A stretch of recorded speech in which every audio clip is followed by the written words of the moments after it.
A aula de hoje, de novo, uma apresentação de alguns papers que eu queria mostrar para vocês. Então, se quiserem perguntar alguma coisa, me fala, gente, que eu paro e aí a gente discute. Mas a ideia é vocês discutirem mesmo. Vocês estão vendo minha tela aqui? Todo mundo? Sim? Não estou vendo. Estão. Obrigado.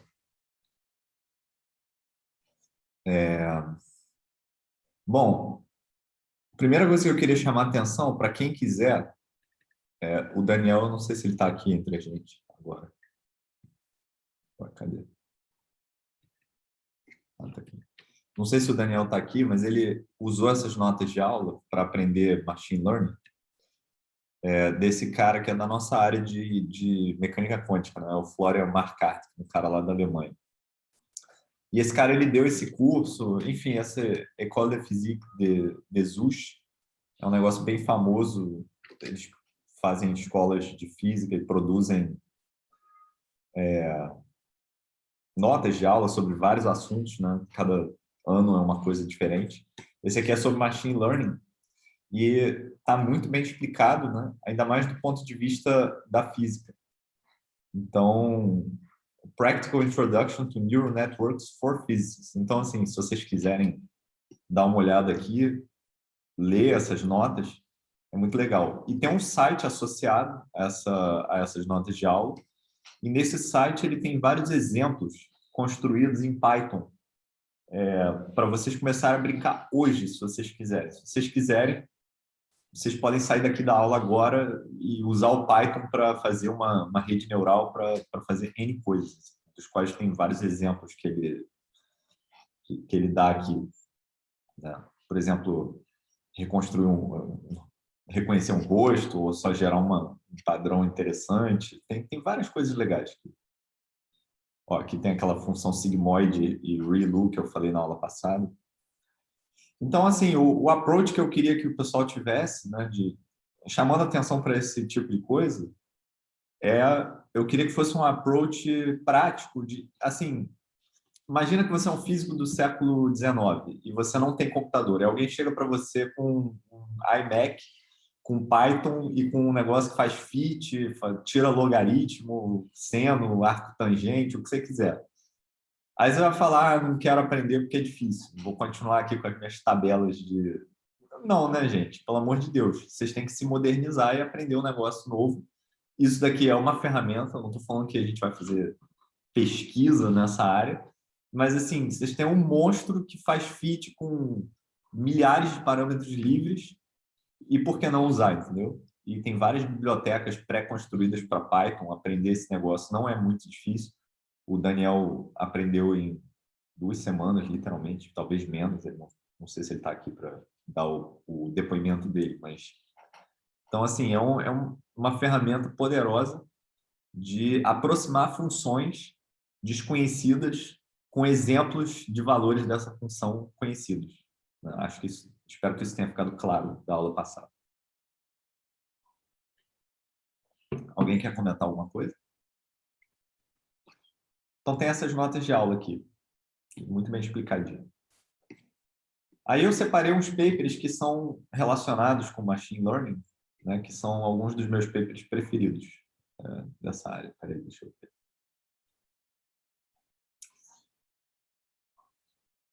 Aqui. Bom, tem esse aqui, de microscopia, né? Isso daqui foi o Bruno Mello que chamou a minha atenção para esse paper. Então, agradeço ele por ter apontado isso. É um Nature Methods, é uma revista da Nature só de métodos científicos, de coisas. E aí eles usam Machine Learning. Acho que a figura central do paper é essa daqui. Tem essa figura aqui, né? Então, é um microscópio confocal, limitado pela difração, né? Eles estão tentando resolver certas partículas aqui, né? Então, são as imagens aqui. Então, esse é um microscópio usual. Ok? Aí, o que eles fazem? Eles pegam essa imagem C aqui, que é feita com uma outra técnica, que é mais sensível do que esse microscópio confocal, né? E eles fazem o seguinte, eles pegam uma rede neural e treinam ela da seguinte maneira: o input é uma máquina, é uma foto desse tipo, desses microscópios usuais, e o vetor, né, que ele gostaria de obter depois da rede neural é essa imagem aqui feita por esse outro instrumento de resolução melhor. Então, eles têm várias imagens dessas que eles pegam, né? Eles fazem uma com um instrumento melhor, uma com um instrumento pior, e aí eles treinam uma rede neural para que ela aprenda a ter como input, se você der como input uma foto desse instrumento pior, ela vai te dar a foto como se você tivesse feito aquela foto por um instrumento melhor, entendeu? E aí eles obtêm essa imagem aqui, né, depois de treinar essa rede neural, então eles alimentam isso daqui, obtêm isso, e isso daqui é o que era para ser, né? E olha só, bem melhorou, dá para ver assim, ó, esse carinha aqui não está bem resolvido, aqui está bem parecido com essa parte aqui. E aí eles focam em alguns elementos, né? Isso aqui é uma poeirinha, são umas partículas, uns nanobits espalhados nessa amostra, né? E aí aqui eles não conseguem resolver, tá vendo? Esses nanobits, né, que são duas bolinhas coladas uma na outra. Aqui você vê que ao longo desses traços aqui, olha, esse traço, esse traço, esse traço, você só vê uma distribuição única, né, de pixels. Enquanto que aqui, na rede neural, na imagem que sai da rede neural, você vê um dipzinho, ó, que indica o fato de que você tem esse nanobit, que são duas bolinhas, não consigo levantar o braço, são duas bolinhas coladas, assim, né? Então, a imagem ela tem uma intensidade, aí no meio ela é mais fraca, depois ela tem outra intensidade, né?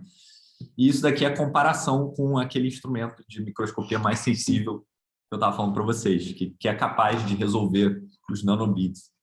Então, assim, reparem o seguinte, eles têm dados feitos por um instrumento de resolução ruim, né? Esses dados são ruidosos, e o que eles estão fazendo aqui é extrair um sinal de um ruído, né? Eles estão usando essa técnica de rede neural para fazer uma função que consegue extrair o sinal do ruído. E isso é incrível, porque se você só tem um microscópio ruim no seu laboratório, não é ruim, com uma resolução limitada, você pode, usando essas técnicas de tratamento de dados, ir além da resolução do aparelho, né? Tanto que aqui eles conseguem resolver os nanobits. Então, assim, eu acho isso... Thiago, o que é esse valor? Oi, fala, Felipe. O que é esse valor de D aí nessas... Cara, eu não sei, eu tenho que ler o paper com mais cuidado, mas é algum parâmetro que diz para você esse dip aqui. Eu não sei exatamente, vamos ver o que ele fala aqui. Ele não fala na legenda da figura.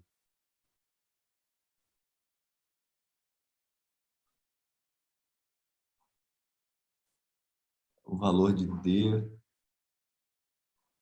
É que esse é um exemplo do paper, entendeu? Ele tem vários exemplos aqui. Tem que procurar com calma aqui, Felipe, e ler. Depois eu te mando o paper, se você quiser. Mas esse valor de D é algum número que caracteriza esse dip aqui do nanobit, né? Mas claramente aqui dá para resolver, ó, aqui tem duas coisinhas, né? Ele marca que é 1, 2, 3, esse aqui. G, H e I, tá vendo? São essas imagens aqui. É impressionante. Impressionante. Espetacular, assim. Agora você me diz, pô, eu tenho uma ferramenta espetacular para extrair sinal de ruído, eu não vou usar porque eu não sei. Não, você vai aprender e você vai usar, porque é melhor, né? Faz sentido. E assim, é fácil, gente, não é um negócio difícil.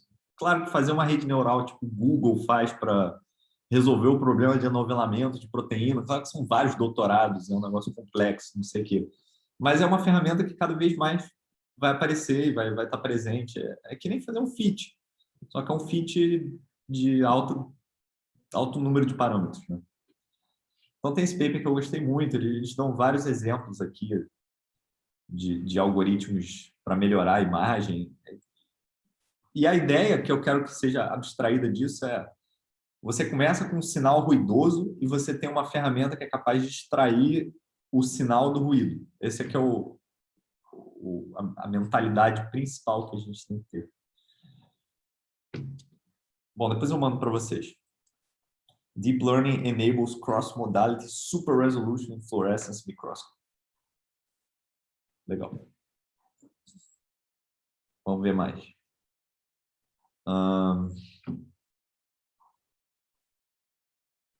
Assim, tem essa moça aqui que eu assisti uma palestra dela há um tempo atrás, que é a Regina Barzilai.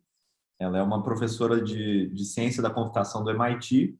Está aqui o link para a palestra, quem quiser ver, depois eu posso mandar lá no grupo também. E ela não sabe nada de química.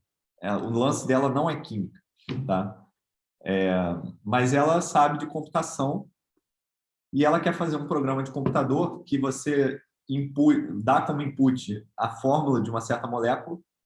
E aí, esse programa de computador, ele prevê a toxicidade, a atividade biológica, a solubilidade, propriedades dessa molécula. Você escolhe uma propriedade e você quer que o seu programa de computador, né, a sua rede neural, seja capaz de, dado a fórmula da molécula, né, dado o grafo que representa essa molécula, ele quer saber qual é alguma propriedade desse composto.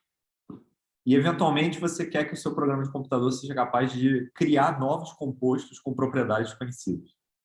Então, ela usa rede neural para isso. E aí, essa não é uma ideia muito nova, né? E as pessoas, geralmente, elas fazem assim. Elas pegam essa molécula, aí elas abstraem um vetor, que é o que eles chamam de molecular fingerprint, aqui na palestra dela. Né? E esse molecular fingerprint, ele tem várias informações sobre esses subcomponentes da molécula aqui, eles estão gravados aqui dentro. E aí você usa isso, né, esse molecular fingerprint, como input para uma rede neural para que ela seja capaz de prever certas propriedades dessa molécula. Então, você fala assim, essa molécula aqui, ela tem uma solubilidade de S, onde S é um valor de solubilidade. Uma outra molécula conhecida, ela tem uma solubilidade de S2, a outra tem S3, S4, S5, por aí vai. Você tem M moléculas, e aí você sabe a solubilidade de M dessas moléculas. Esses vão ser o dataset que você vai usar para treinar a sua rede neural. Só que você não pode chegar e falar, toma essa molécula aqui, e né, você tem que aprender a fazer um encoding da molécula numa forma que a máquina seja capaz de entender. Então, você tem que criar um vetor de muitas dimensões que carrega informações que definem aquela molécula de algum jeito, e aí você alimenta esse vetor e esse vetor está associado, sei lá, vou simplificar aqui para a gente poder discutir. Né? Se a função for maior que zero, ela é tóxica, se a função for menor que zero, ela não é tóxica. Tá? Então, é um negócio de classificação. Então, dados esses vetores dessas moléculas que você fez esse encoding, né? Você vai treinar e aí você vai ver quais vetores são tóxicos e quais não são tóxicos, né? Ou quais são solúveis e quais não são solúveis. E aí você vai depois pegar uma molécula desconhecida, que você não sabe qual é a solubilidade, não sabe qual é a toxicidade, você vai alimentar na sua rede, né, através desse encoding, e aí supostamente você vai obter a toxicidade e a solubilidade e outras propriedades que você esteja interessado da sua molécula. É como se fosse um mago, né? Você alimenta uma pergunta e ele te dá a resposta. E aí a ideia dela é parecido com isso, mas é um pouco diferente. Ela quer, na verdade, ela quer fazer uma rede neural que seja capaz de abstrair o encoding. Ela não quer fazer um encoding humano aqui, que o ser humano é capaz de entender. Mas, na verdade, o que ela quer fazer é que ela quer fazer um embedding, né? Ela quer embebir essas moléculas num espaço de alto número de dimensões, aonde moléculas com propriedades parecidas caem com vetores próximos nesse espaço. Então, isso aqui é só um exemplo pictórico, né, do que ela está fazendo. Então, a ideia é que você tem moléculas, tipo essas aqui, que são solúveis.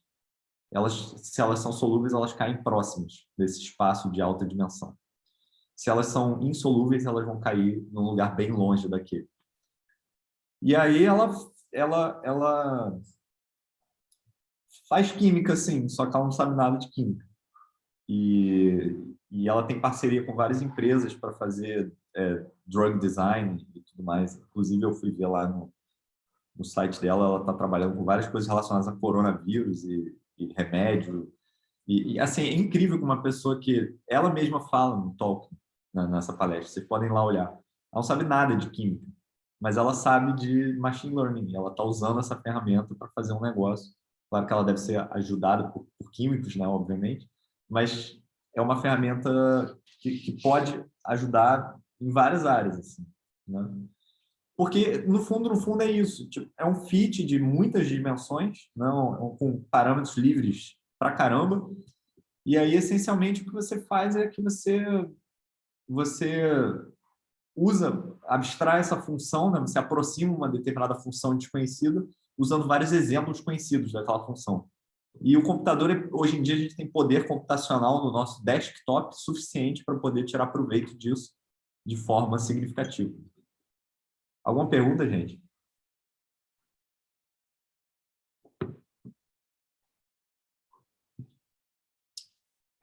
Bom, tem esse aqui que eu já comentei para vocês, que esse pessoal, eles...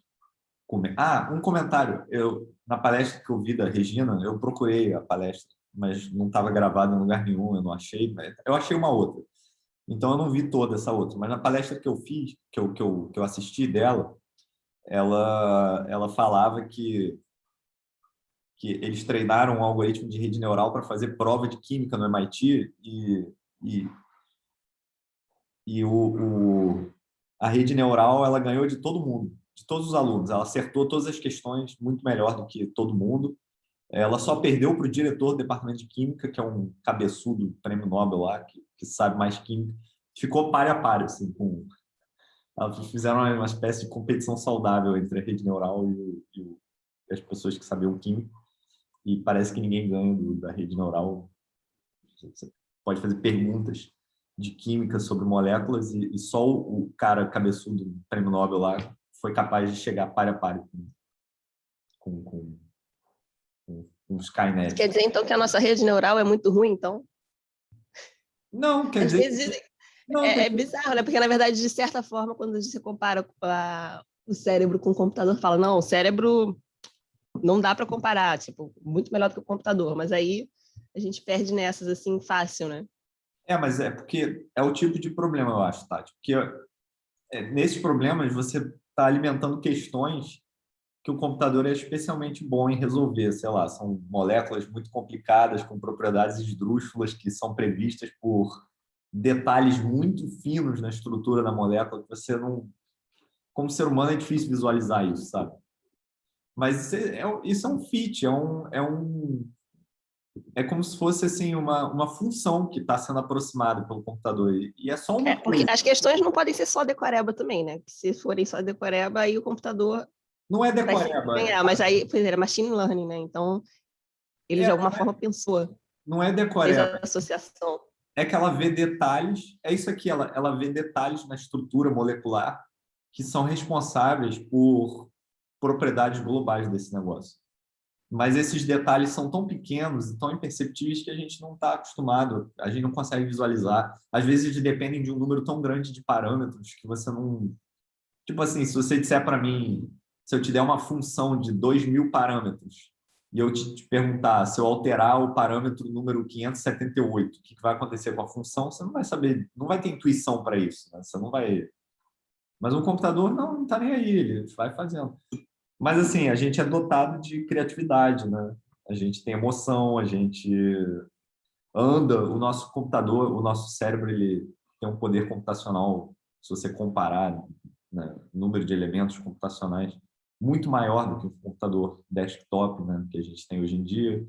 Então, assim, além do que, você não está só resolvendo prova de química, você tá respirando, você está existindo, seu coração está batendo, você está milhões de processos rodando na sua cabeça ao mesmo tempo. Você está sentindo amor, ódio, medo, dor, sei lá. E além disso, você está ouvindo música e você está criando alguma coisa, escrevendo um texto. Tipo, são zilhões de coisas, entendeu? Então, assim, não, acho que é uma comparação meio injusta. Quando eu aprendi sobre redes neurais, e a primeira vez que eu comecei a aprender foi com aquela aula daquele cara Gilbert Strang, lá do MIT, que eu até citei na aula passada. Eu estava curioso, porque eu falei, cara, o que é isso? Vamos ver. Aí eu ouvi aquela palestra, aquela aula, né? E eu fiquei, cara, é só isso? Sério? É um fit. É um fit, um método de fazer fit, né? É verdade, a sua aula passada foi bem do tipo que você gosta, assim, aqui, ó, é só isso aqui, muito simples e Tipo, muito maneiro.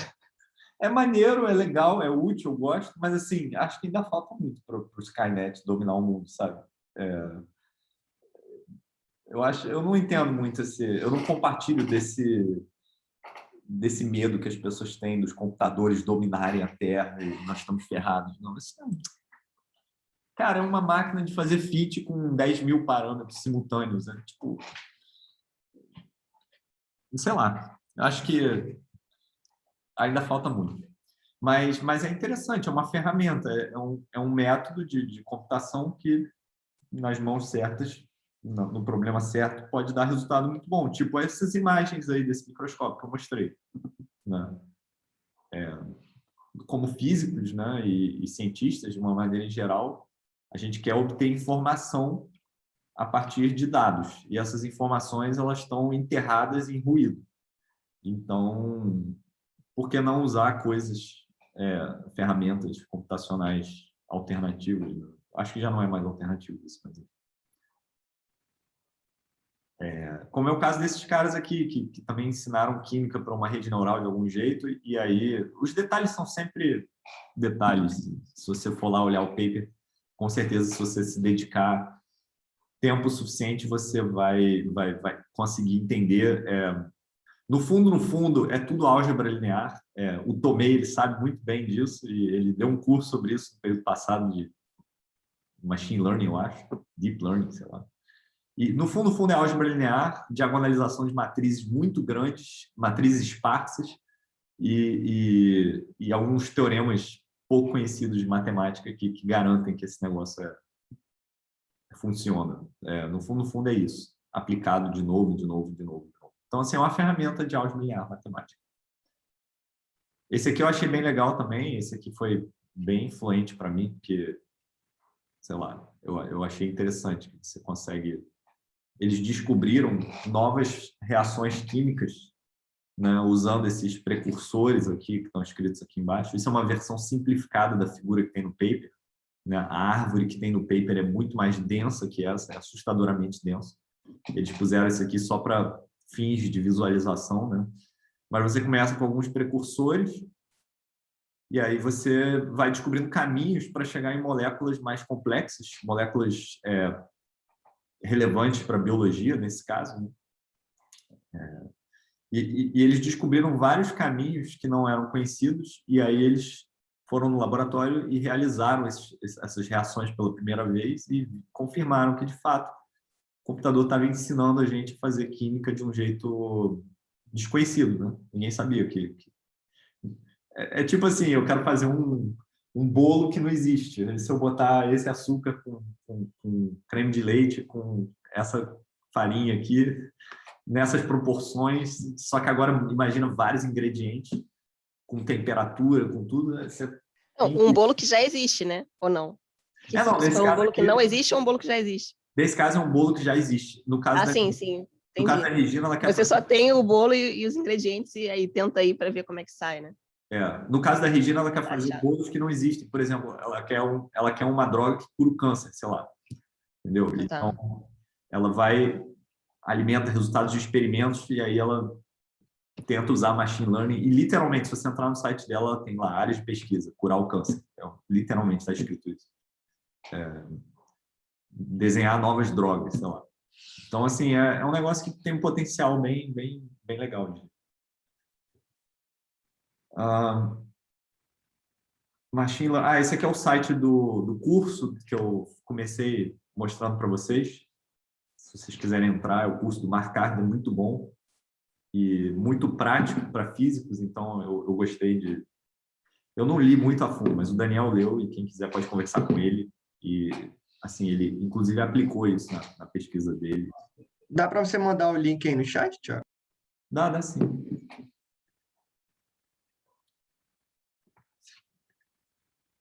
Vou mandar agora.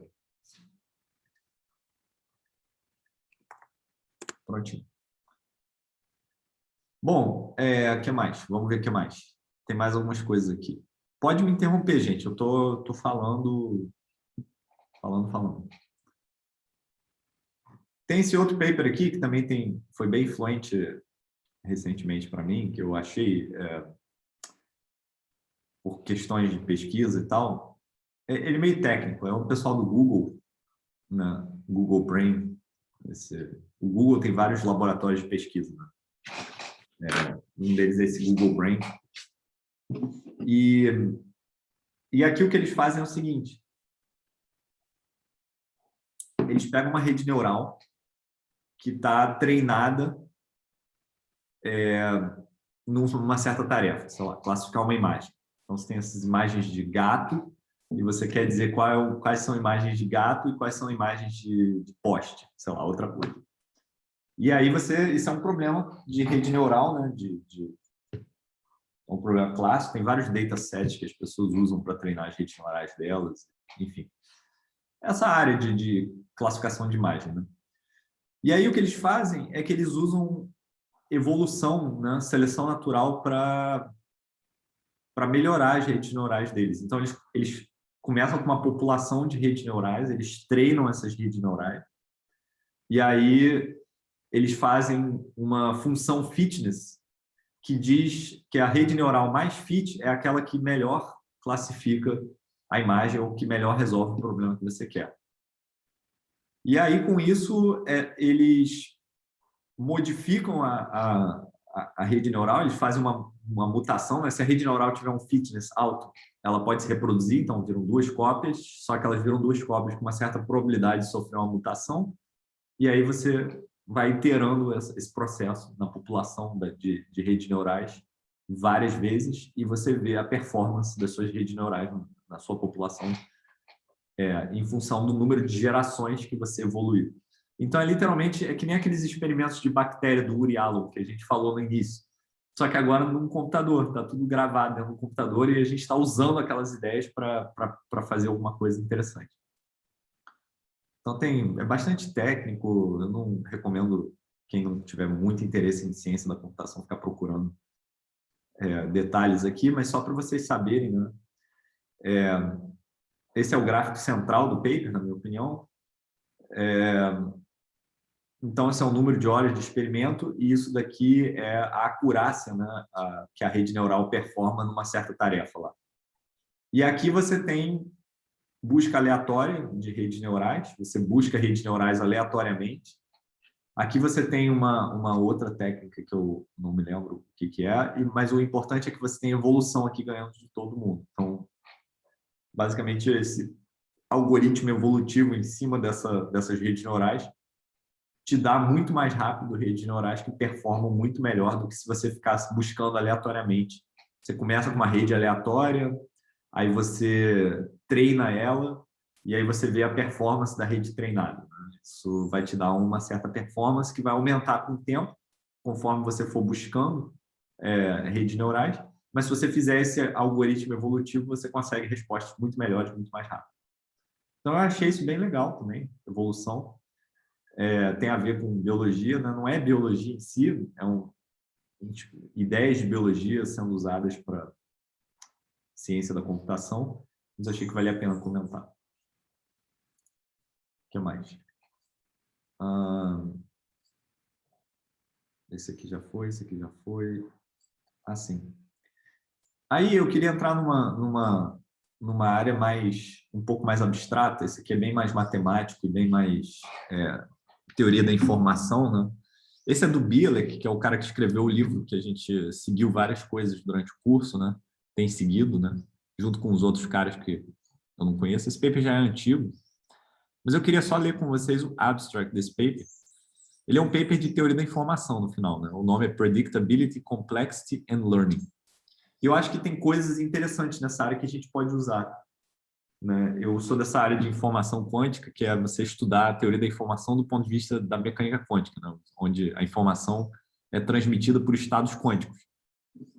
Mas tem toda uma área de informação clássica que faz parte da engenharia, tem cursos na engenharia sobre isso, lá na engenharia elétrica tem pessoal especializado nisso, que é essa teoria do Shannon. E aí tem várias coisas, e hoje em dia ainda continua pesquisa nessa área, né, de teoria da informação.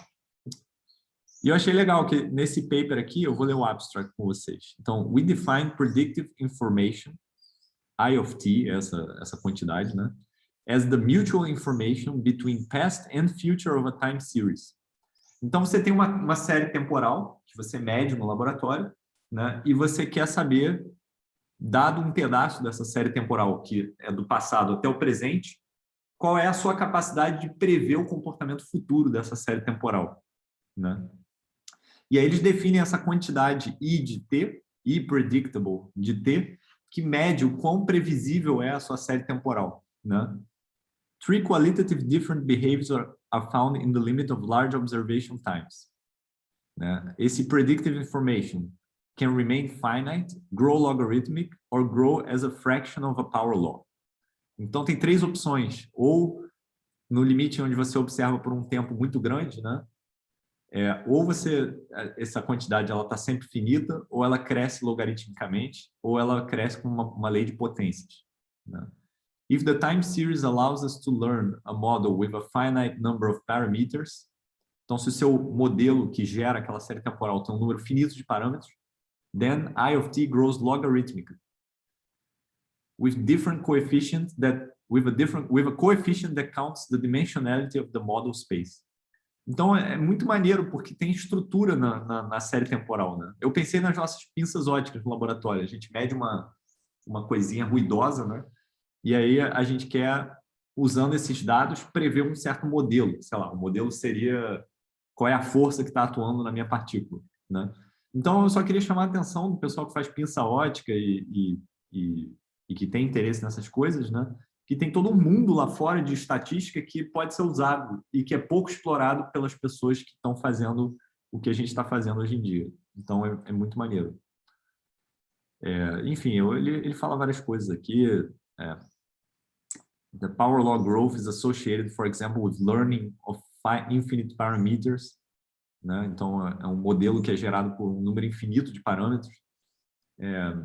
Ele prevê várias propriedades matemáticas dessa quantidade que ele define, predictive information. E esse paper teve vários follow-ups, né, de 2000 e 2001, né, na Neural Computation, um jornal que eu não conhecia, mas parece legal. E tem vários follow-ups do próprio Bielek, vários papers que ele mostra esse tipo de coisa. Então, assim, eu acho que vale a pena dar uma lida.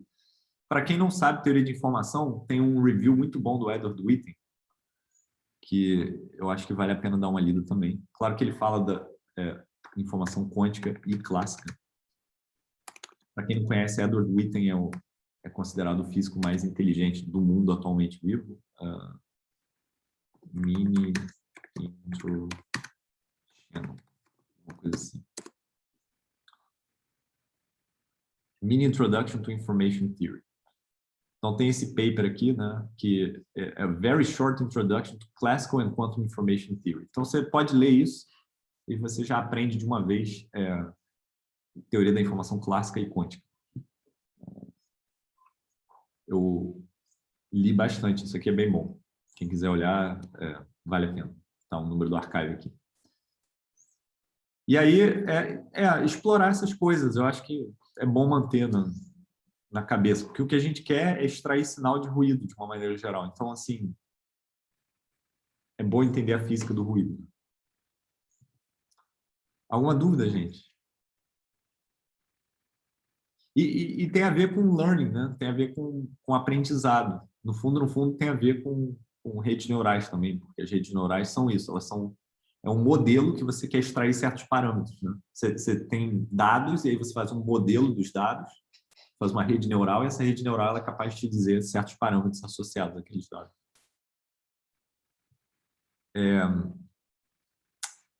E aí tem esse aqui que eu queria finalizar com ele, que é daquele cara Jeremy England, que a gente passou uma aula discutindo um artigo dele, né, de mecânica estatística fora do equilíbrio, né? E eu achei esse paper bem criativo, na verdade. O pessoal de mecânica estatística pode gostar, né? Esse cara está trabalhando na GlaxoSmithKline, né, é uma farmacêutica, então acho que é curioso também que tem pessoas trabalhando nessas empresas que estão pensando em coisas bem abstratas. Assim. We consider a glassy system of interacting spins driven by continual switching among a finite set of non-uniform external fields. Então, o que é isso? Você tem uns spins e aí você aplica campos, né? E esses campos estão mudando e você escolhe qual campo você vai ter a partir de um certo conjunto de opções, né? Então, você tem a opção, sei lá, campo com intensidade 1, campo com intensidade 2, campo com intensidade 3, nas direções A, B e C. E aí você vai escolhendo, tipo, você vai aplicando esses campos ao longo do tempo e você escolhe uma sequência, sei lá, eu vou querer o campo A durante um tempo, depois o campo B durante um tempo, depois o campo C durante um tempo. E você vai fazendo essa sequência aí. We find that the system evolves over time towards a configuration that minimizes the work absorbed from this external drive. Então, o sistema ele vai tentar minimizar o trabalho absorvido desses campos. The configurations which achieve this are specific to the details of the external fields used to drive the system, and therefore act effectively as a self-organized novelty detector that embodies accurate predictions about the typical future of this external environment. Então, o sistema ele vai evoluir para um estado estacionário, né, que tenta minimizar o trabalho absorvido por esses campos. Né? Os campos vão fazer trabalho sobre o sistema e o sistema tenta minimizar esse trabalho. E a configuração que o sistema vai parar, ela meio que aprende qual é essa sequência de campos que você está aplicando. Então, é um sistema físico que é capaz de aprender. Então, eu achei isso também bem maneiro, bem interessante.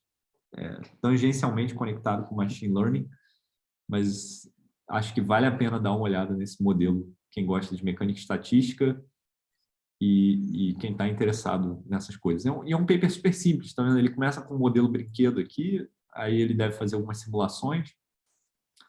Essas simulações, então aqui deve ser o trabalho em função do número de switches de campo que você faz, né? E aí ele prevê esse comportamento de que essa cadeia de spins ela é capaz de aprender, né? Então é isso, gente. Eu queria recomendar esses papers para quem quiser ler. São papers interessantes e eu acho que pode ser legal. Se alguém quiser ler isso e discutir, pode falar comigo, né? Tá na minha lista, mas eu tenho muita coisa para ler agora, então eu vou esperar vocês virem discutir comigo. Era isso que eu tinha para falar. Alguém quer perguntar alguma coisa, discutir?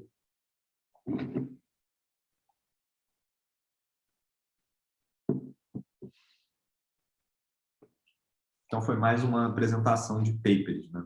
Vou parar de gravar para a gente poder discutir fora